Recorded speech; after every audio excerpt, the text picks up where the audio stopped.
के जन्मोत्सव पर उपस्थित हमारे इस कार्यक्रम के अध्यक्ष माननीय आदरणीय श्री राजेंद्र प्रसाद पांडे जी और हमारे प्राचार्य जी भाई शशिधर त्रिपाठी जी, शिवशंकर त्रिपाठी जी, जिनके अथक प्रयास से ये प्रोग्राम आयोजित हुआ है, इसके लिए इनको मैं हृदय की अंतस गहराइयों से साधुवाद देता हूँ तथा ये बताना चाहता हूँ कि वास्तव में इसकी आवश्यकता क्यों पड़ी।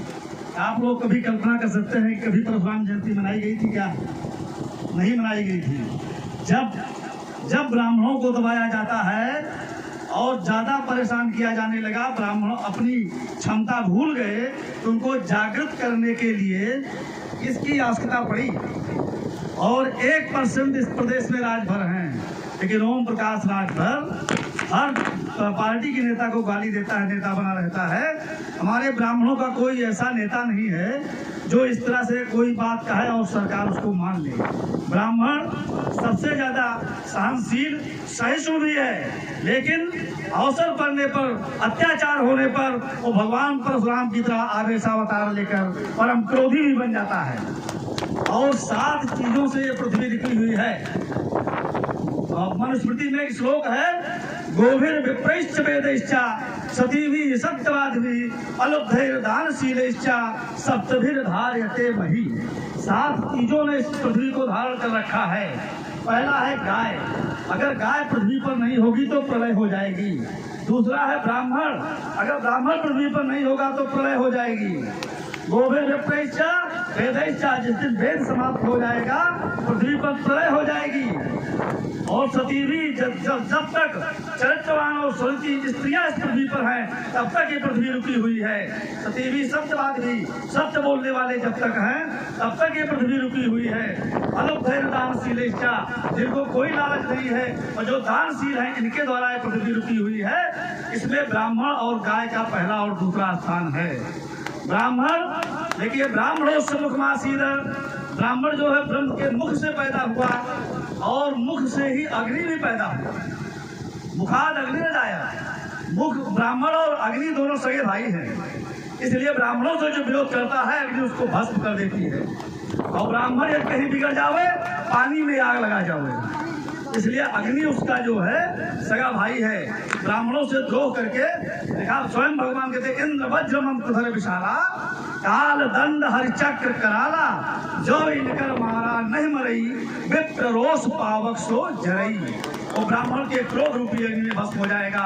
वो शंकर के त्रिशूल से जो नहीं मिलेगा, सुदर्शन चक्र से नहीं मिलेगा, इंद्र के वज्र से नहीं मिलेगा, वो ब्राह्मण के क्रोध रूपी अग्नि में भस्म हो जाएगा।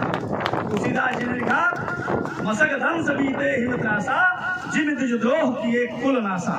जैसे ठंडी आने पर मच्छरों का विनाश हो जाता है, वैसे ही ब्राह्मणों से दुश्मनी करने पर कुल का नाश हो जाता है। स्वयं भगवान ने यहाँ कहा परशुराम के संवाद में, अभय होय जो तुम्हें डराई। संसार में वही अभय रह सकता है, वही निर्भीक रह सकता है जो ब्राह्मणों से डरेगा, जो ब्राह्मणों को डराने की कोशिश करेगा और जीवन भर डरपोक रहेगा। और अभी परशुराम जी अच्छा साहित्य का वाङ्मय का अध्ययन करके अपने शास्त्र की बातों को और इस तरह से गीत के माध्यम से आप लोगों को जो परोस रहे थे, मैं इनको भी साधुवाद देता हूँ। आपने कहा जैसे परशुराम जी से तो ये रावण को मारने के लिए भगवान राम आए, तो भगवान राम क्षत्रिय नहीं थे। नई बात आपको बता रहा हूँ, आप लोग बताइए, क्या भगवान राम क्षत्रिय थे? दशरथ के पास एक संतान पैदा करने की क्षमता नहीं थी। दशरथ ने अपनी पुत्री श्रृंगी ऋषि ब्राह्मण को दान की थी। उन श्रृंगी ऋषि ने अपने दामाद ब्राह्मण को बुलाया और श्रृंगी ऋषि वशिष्ठ बुलावा, पुत्र काम सुभयज्ञ करावा, और श्रृंगी ऋषि के हस्त से खीर से पैदा हुए। भगवान राम ने अवतार उत्तर भारत में लिया। उत्तर भारत में पितृ सत्ता चलती है, पिता से खानदान चलता है। जैसे शुक्ला की लड़की मिश्रा के यहाँ जाएगी तो मिश्रा हो जाएगी, इसलिए जिसका अंश उसी का वंश। तो ब्राह्मण के अंश से पैदा हुए राम, इसलिए रावण को मार पाए, और कोई भी क्षत्रिय ब्राह्मण को नहीं मार सकता। आप इसको हमेशा नोट कर लीजिए, कोई इतिहास में नहीं कोई क्षत्रिय ब्राह्मणों को मार सका हो। समझ रहे? 21 बार देखिए, ब्राह्मणों जहाँ भी ब्राह्मण रहे हैं, ब्राह्मणों से ईश्वर हाथ छुआ है। देवताओं के अधीन सारा संसार है, जितने देवता हैं उन्हीं के अधीन ये सारा संसार है। जैसे शक्ति की देवी दुर्गा जी हैं, अन्न की देवी अन्नपूर्णा जी हैं, लक्ष्मी जी धन की मालिक हैं, सरस्वती ज्ञान की मालिक है, वरुण कुबेर सुरेश समीरा सब जितने हैं सबका अलग अलग कार्य है। मतलब सारा डिपार्टमेंट देवताओं के अधीन है। दैवाधीनम जगत सर्वम मंत्राधीनम तो देवता, वो देवता किसके अधीन है? वो मंत्रों के अधीन है। अतः मंत्राः ब्राह्मणाधीनम, वो मंत्र ब्राह्मणों ने पैदा किया है। तस्मात् ब्राह्मण सर्वोपरि, इसलिए ब्राह्मण सबसे उच्च है। ब्राह्मण का कोई बाल बाका नहीं कर सकता। ब्राह्मण को ये लाइसेंस भगवान ने स्वयं दिया है कि व्यास गद्दी पर बैठ करके ब्राह्मण भगवान के लिए हुए अवतारों में जो गलतियां लगी उसको भी बता सकता है, जिससे आगे ब्रह्म गलती न करे। और जिसने भी व्यास गद्दी पर बैठ करके इस कलयुग में भी प्रवचन देने का कार्य किया है, सब जेल में हैं। कोई ब्राह्मण महात्मा जेल में नहीं है, सब तेली तमोली कमाली हैं। समझ रहे हैं? तो ब्राह्मण को ये पावर है, ब्राह्मण सब कुछ कर सकता है। एक सज्जन हमसे कहने लगे, एक पंडित जी को हमने देखा नाली के किनारे शराब पी के उल्टे हुए थे, आप उन ब्राह्मण के बारे में क्या कहेंगे? मैंने उनसे कहा, व्यास गद्दी पर बैठ के ब्राह्मणों ने बहुत समझाया आपको कि आप शराब मत पीजिए।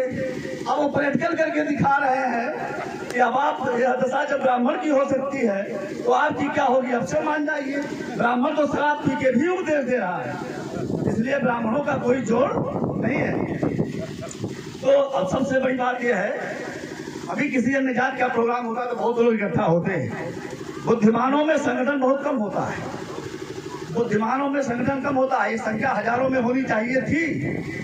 समझ, एक सम्मेलन ब्राह्मणों का राजस्थान में हुआ, भारतीय जनता पार्टी ने दूसरे दिन सीपी जोशी को प्रदेश अध्यक्ष बना दिया। हमें जागृत होने की जरूरत है, हमें संगठित होने की जरूरत है। चाहे वो पर उसके लिए सर्वश्रेष्ठ भय पैदा करने वाले भगवान को हमने पकड़ा है, भगवान परशुराम को। अगर आप लोग मान गए, नेता मान गए, ब्राह्मणों को तरजीह दी तो ठीक है, नहीं तो ब्राह्मण परशुराम बनने में देरी नहीं लगाएगा। और देखिए, ब्राह्मण जाय पताल छल्यो, राजा बलि को पावन भगवान ब्राह्मण थे। ब्राह्मण जाय पताल छल्यो, और ब्राह्मण 60,000 को जार्यो, और ब्राह्मण शोक समुद्र लियो, और ब्राह्मण क्षत्रिय के दल मार्यो, और ब्राह्मण लात हने प्रभु के उर, और ब्राह्मण ही जगवंश उजार्यो। ब्राह्मण से जरि बैर करो भाई, ब्राह्मण से परमेश्वर हार्यो। इसे जय ब्राह्मणवाद, जय परशुराम।